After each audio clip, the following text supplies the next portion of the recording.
Hello friends and well wishes of RKS Apex. Once again welcome to our RKS YouTube channel. Let's proceed with the today's vocabulary. So now we are witnessing 4th July newspaper, 4th July. Right, take today's first word. Calcutta High Court nod for protest by BJP outside Raj Bhavan. Calcutta high court nod for protest. Nod అంటే N O D నాడ్ అంటే కనుక సమ్మతి, ఒప్పుకోవడం, లేదంటే ఒక head పరంగా gesture చూస్తే కనుక ఇలా అనుకోవడం, ఓకే ఓకే ఓకే ఇలా ఒప్పుకోవడం. సో ఎల్లుండి మనం పార్టీ పెట్టుకుందాం, ఓకేనా, ఓకే ఓకే. ఎల్లుండి మనం హైదరాబాద్ వెళ్దాం, ఓకేనా, నాట్ ఓకే.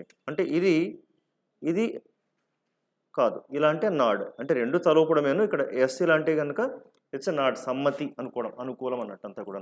నాడ్ మీన్స్ సమ్మతి తెలుపడం, అయితే తలూపడం, ఓకే ఓకే అన్నట్టు తలూపడం అంతా కూడా. సో నాడ్ ఇది వెర్బ్గా వాడచ్చు, నౌన్గా వాడచ్చు, okay. He looked up and నాడెడ్ for me to come. He looked up and నాడెడ్ for me to come in అంటే ఆయన ఇలా చూసి ఇలా అంటే నోటితో చెప్పలేదు, నాడెడ్ for me to come in, లోపల రమ్మని జస్ట్ ఇలాగా తలతో ఇలా సైగ్ చేసాడు అన్నట్టు అంతా కూడాను. Nod. He nodded his head in greeting, చక్కగా గ్రీట్ చేసి నవ్వుతూ ఇలా నవ్వుకున్నాడు అంతా, ఓకే అన్నట్టు. సో గ్రీటింగ్ అంటే అభివాదం తెలుపుతూ చక్కగా నవ్వుతూ తలతో ఇలా అన్నాడు అంద. He nodded his head in greeting, nod. Next, he greeted me with a nod. He greet with nod, okay. అంటే రెండు ఒకటే కదంటే రెండు ఒకటే, బట్ హియర్ హీ నాడెడ్ అనేదేమో వర్బ్ అయింది, ఇక్కడ నాడ్ అనేది నౌన్ అయింది. నౌన్. అలాగా ఫ్రెండ్స్, నాడ్ అనే వర్డ్ వర్బ్గా వాడచ్చు, నౌన్గా వాడచ్చు, ఓకే. నాడ్ అంటే తలోపడం, తన అంగీకారాన్ని, సమ్మతిని తెలియచేయడం. Mother sun assaulted by Trinamool worker. ఇది చాలాసార్లు అనుకున్నాం. ప్యాసివ్ వాయిస్ చెప్పేటప్పుడు ఇక్కడ బీ ఫామ్ని మెన్షన్ చేయరు అంటే మనం అర్థం చేసుకోవాలి. Mother and son were assaulted by Trinamool Congress. Assault అంటే దాడి, ఓకే. అంటే వీళ్ళు దాడి చేయబడ్డారు వాళ్ళపైన, మదర్ అండ్ సన్ వాళ్ళిద్దరిపైన దాడి జరిగింది, వాళ్ళు దాడి చేయబడ్డారు. ఎవరి చేత? Trinamool worker. So assault verb ఉంటుంది, నౌన్ ఉంటుంది. దాడి చేయడం ఆర్ ఏ వైలెంట్ అటాక్, చాలా తీవ్రంగా గాయపరచడం, తీవ్రంగా వాళ్ళపైన అటాక్ చేయడం, సంథింగ్, దీన్ని అసాల్ట్ అంటారు. Clear.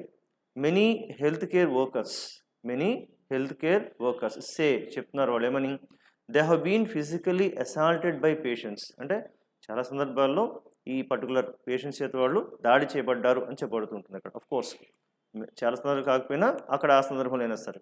So many health care workers అంటే యాక్చువల్ హెల్త్ కేర్ వర్కర్స్ పేషెంట్స్ని చాలా జాగ్రత్తగా చూస్తూ వెళ్తుంటే ఒకసారి వాళ్ళు తిరిగి వీళ్ళని విసుక్కోవడమో, ఒక్కోసారి దాడి చేయడం కూడా జరుగుతుంటుంది. అలా వీళ్ళు ఏం చెప్తున్నారంటే, మెనీ హెల్త్ కేర్ వర్కర్స్ సే వాళ్ళు చెప్తున్నారు, సే దట్ అని చెప్పచ్చు. ఈ కంటిన్యూస్ గ్రామర్లో ఒకసారి దట్ తీసేస్తుంటారు అనమాట, that. So many health care workers say that they have been physically assaulted by patients అంటే ఫిజికల్గా వాళ్ళపైన చాలా దాడి చేయబడుతుంది అని చెప్పుకుంటూ వస్తారంతా కూడా. Next, they launched in assault on the capital yesterday. వాళ్ళు నగరం పైన, రాజధాని పైన దాడి ప్రారంభించారు. They launched an assault on the capital yesterday. కొన్నిసార్లు మీకు ఈ రష్యా, కెన్యా యుద్ధం చేస్తుంటాం కదా, వీళ్ళు వెళ్ళి వాళ్ళ క్యాపిటల్ పైన దాడి చేయడం ఇట్లంతా కూడా. So they launched an assault on the capital yesterday. Both men were charged with assault. అంటే ఈ 2 కేసెస్లో ఫ్రెండ్స్ ఇక్కడ అసాల్టెడ్ ఇది వర్బ్ అది. Next, the launched in assault ఇది noun. Both men were charged with assault ఇది కూడా నౌన్ అవుతుంది, నౌన్. సో వాళ్ళిద్దరిపైన కూడా దాడి చేసినట్టుగా కేసు రిజిస్టర్ చేయడం జరిగింది. So both men were charged with assault in the sense దాడి చేయడం, ఒక violent attack. Deeply disappointed by disruptions in house, okay. దానిక డీప్లీ డిసప్పాయింటెడ్, డీప్లీ అంటే చాలా తీవ్రంగా నేను నిరుత్సాహపడుతున్నాను, లేకపోతే నిరుత్సాహపడ్డాను. దేనివల్ల అంటే కనుక by disruptions in house. Disruption అంటే కనుక పద్ధతిగా జరిగేటువంటి ఆటంకం, అవరోధం, అంటే భంగపరచడం. అంటే మీకు హౌస్, రాజ్యసభ అలాగా అందరూ కొలువు తీరి అలా కొనసాగుతుంటే పద్దాకా అంతరాయం కలిగించిన భంగపరిచిన అది డిసప్పాయింట్ దారి తీస్తుంటుంది. Like this here he says mister Dhankhar, chairman of this Rajya Sabha, says that deeply disappointed. I mean, I was deeply disappointed by disruptions in house. Disruption అంటే కనుక భంగం కలుగ చేయడం, లేదంటే the action of preventing something, ఏదైనా పని చేయకుండా అడ్డుకోవడం అంతా కూడా డిస్రప్షన్ నౌన్ అవుతుంది. ఎక్కువగా టీఐఓఎన్తో ఎండ్ అయ్యేవి ఎక్కువగా నౌన్స్ అవుతుంటాయి. అంటే education, eruption, calculation, okay, prevention, T I O N ఎక్కువగా అక్కడ. Okay, right.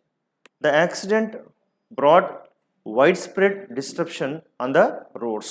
The accident అవడం అనేది widespread disruption on the roads, road పైన చాలా చాలా అంతరాయాన్ని కలిగజేస్తుంటుంది. ఎక్కువగా ఈ కొలొకేషన్లో ఈ వర్డ్ చాలా బాగా వాడతారు. వైడ్ స్ప్రెడ్ డిస్ట్రప్షన్ ఎక్కువగా వాడే కాంబినేషన్ అన్నమాట అక్కడ. అంటే ఎక్కువ అంతరాయం కలగడం, ఎక్కువగా ఆటంకం కలగడం, ఎక్కువగా ఇబ్బంది కలగడం, దాన్ని వైడ్ స్ప్రెడ్ డిస్ట్రప్షన్ కాంబినేషన్ ఎక్కువగా వాడుతుంటారు అక్కడ. Clear. The accident brought wide spread disruption on the roads, అంటే రోడ్ అంతా కూడా ఎక్కువ అంతరాయాన్ని కలిగిస్తుంది. అంటే అటో కిలోమీటరు ఇటో కిలోమీటరు అంటే రోడ్ బ్లాక్ చేసేసి అలా అంతరాయాన్ని కలిగించింది. The strike brought severe disruption to flights over the holiday weekend. The strike brought severe disruption, severe అంటే చాలా తీవ్రమైన అంతరాయాన్ని. అంటే కొంతమంది మనకు చూడండి, విమాన రంగంలో కొంతమంది ఎంప్లాయీస్ కానీ ఇంకెవరైనా కానీ గ్రౌండ్ స్టాఫ్ కానీ స్ట్రైక్ చేయొచ్చు. వాళ్ళు చేసే స్ట్రైక్ వల్ల the strike brought severe disruption to flights, చాలా ఫ్లైట్స్ అనేవి ఇంకా వెళ్లకుండా ఆపడం జరుగుతుంది. Over the holiday weekend, holiday వీకెండ్కి వచ్చి చాలా ఉంటుంది కదా అలాగే. ఇక్కడ స్ట్రైక్ అంటే రెండు రకాల అర్థాలు రావచ్చు. ఒకటి, అక్కడ జరిగిన ఏదైనా గొడవ ధమి ఏదైనా జరిగింది అనుకోండి, అది కూడా స్ట్రైక్ అవుతుంది.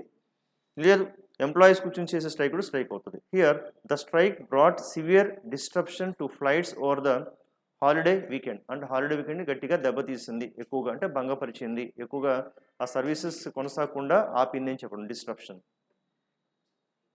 ఎడిబుల్ ఆయిల్, ఎడిబుల్ ఎక్కువగా వాడుతుంటారు. ఎడిబుల్ అంటే తెలుసు కదా, తినదగిన. అంటే ఒక ఫ్రూట్ ఉందనుకోండి, ఇట్స్ అన్ ఎడిబుల్ ఫ్రూట్, అంటే తినచ్చు. Edible, edible oil, edible oil. So edible oil adulterated with used motor oil. Oh my God, edible oil adulterated. Edible అంటే కనుక తినదగిన. సో ఎడిబుల్ ఆయిల్ అంటే వంట నూనెలు, దాని opposite inedible, inedible. Okay, see only the leaves of the plant are edible, అంటే ఈ చెట్టుకున్న ఆకులు మాత్రమే తినాల్సి ఉంటుంది, దాని ఫ్రూట్ కానీ లేకపోతే వేరేది కానీ కాదు, అంటే ఆ చెట్టు స్పెషాలిటీ ఇది. So only the leaves of the plant are edible, అవి మాత్రమే తినదగినవి అని edible, edible.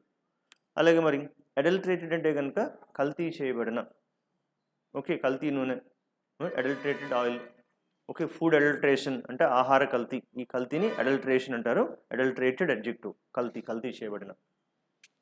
Okay, the company was accused of distributing adulterated food, అంటే కల్తీ ఆహారాన్ని సప్లై చేస్తుంది అని ఆ కంపెనీ పైన ఆరోపణలు ఉన్నాయి, ఆరోపణలు ఎదుర్కొంటుంది. ద కంపెనీ వాజ్ అక్యూజ్డ్, అంటే అక్యూజ్కి ఎప్పుడు కూడా ఆఫ్ ప్లస్ ఏదో ఇన్ఫార్మ్ ఆర్ నౌన్ రావాలి.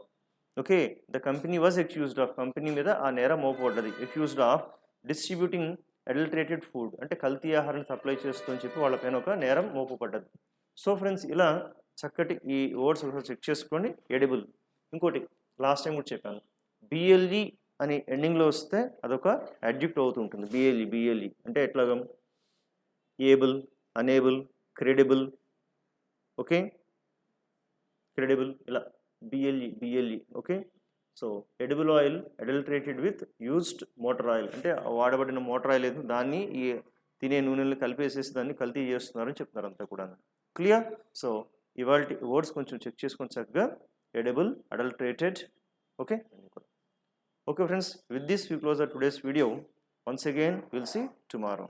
Okay, this is from RKS Apex Institute of English. We'll see tomorrow. Thank you. Bye bye.